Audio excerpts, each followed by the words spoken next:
আচ্ছা দেখো এখানে কি আছে, limit of x tends to 0 cos x minus cos b x by X square. 4 নম্বর অঙ্কটা আমি এই অঙ্কটা করাই দিয়ে যদি একটা অঙ্ক দেখাই দেবো এই নিয়মের, তোমাদের করতে হবে হোমওয়ার্ক হিসাবে। আশা করি তোমরা পারবা যদি এইগুলো তোমরা বুঝে থাকো, বুঝছো? এখানে কোনো অঙ্ক কি তোমরা একেবারে না বোঝা আছো? কোনো কনসেপ্ট কোনো জিনিস কি মানে ক্লিয়ার না এমন কিছু আছে কারো? মানে কোনো কিছু তোমার মনে হচ্ছে যে তুমি গোজামিল দিয়ে বুঝে যাচ্ছ, মানে ক্লিয়ার হচ্ছে না? এইগুলো যদি 100% ক্লিয়ার না থাকে তাহলে কিন্তু ভালো প্রিপারেশন হবে না, বুঝছো? আর এখান থেকে অ্যাডমিশন টেস্টে কিন্তু তোমাদের পরীক্ষায় এমসিকিউ আসবে, আর যখন তুমি এমসিকিউ প্র্যাকটিস করতে যাবা তখন এই টাইপের এমসিকিউ কিন্তু অ্যাভেলেবেল পাবা, এবং সেগুলো কিন্তু অনেক শর্ট টাইমের মধ্যে করতে হবে, বোঝা গেছে? 2-3 লাইনের মধ্যে তোমার করে বলতে হবে। এগুলো কতই আসে, ঠিক আছে? আর আসে ম্যাক্সিমাম টাইম এমসিকিউ, দেখেছে? ঠিক আছে। আচ্ছা এখন দেখো এখানে এই cos c minus cos d 2 sin 2 sin c plus d by 2, তাই না? c প্লাস d বাই 2, তারপরে কি আসবে বলো তো? sin d minus c by 2, ঠিক আছে? আর নিচে কত আছে আমার? এক্স স্কোয়ার আছে। আমরা এই 2টাকে সামনে নিয়ে আসলাম, কারণ 2 এখানে রাখার কোনো প্রয়োজন নেই, কনস্ট্যান্ট ওখানে আমরা রাখবো না। এখন একটা জিনিস খেয়াল করো, সাইন এখানে এক্স যদি আমরা কমান নিই তাহলে কী হয়? a প্লাস বি বাই কত? 2 সাইন বি মাইনাস এ 2, ঠিক আছে? আচ্ছা এক্স কমান নিচ্ছি। আচ্ছা এই এক্সটারে তোমরা এখানেও কমান নিতে পারো অথবা সাইডে এখানেও দিতে পারো,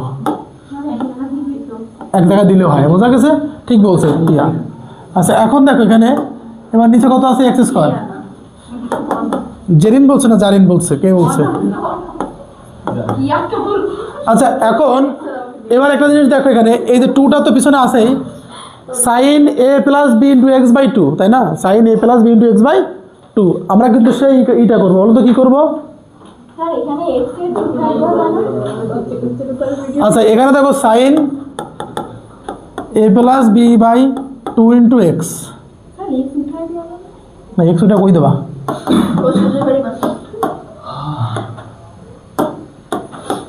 এ প্লাস বি সেটা এরকম না? আচ্ছা নিচেও কিন্তু আমাদের কী লাগবে? এ প্লাস বি এরকম লাগবে না? এখন কথা হচ্ছে আগের ক্লাস যারা করো নাই, মানে লাস্ট ক্লাসটা যারা করো নাই, তাই কিন্তু এই জিনিসগুলো তোমাদের কাছে বুঝতে অনেক কঠিন লাগবে। এই যে সাইন থিটা বাই থিটা সমান কত? 1 না? Limit of x tends to 0 sine theta by theta মানে কত?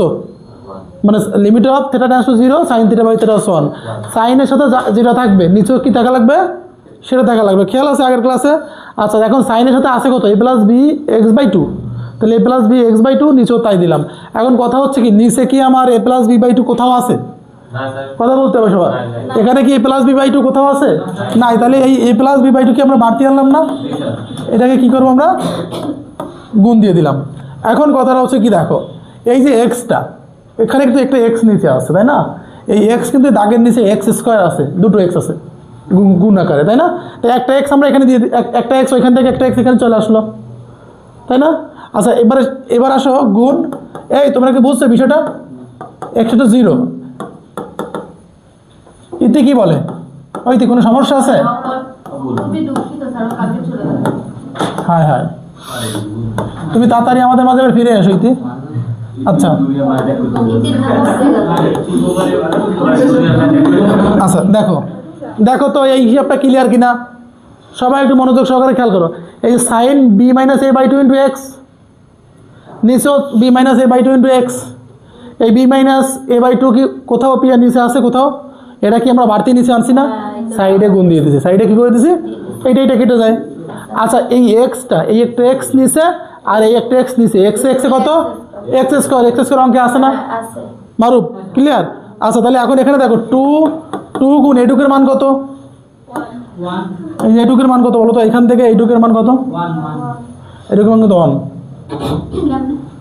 সূত্র এই পারতে হলে কি করতে হবে? আগের ক্লাসটা ভালো করে করতে হবে। আচ্ছা এখানে এ প্লাস বি বাই 2 গুণ on B minus A by 2। আচ্ছা এবার তাহলে কি আসলো? এবার এই টুতুটাতে কাটা এ প্লাস বি। এখানে একটা কাজ করা যায়, দেখো কি বলো তো?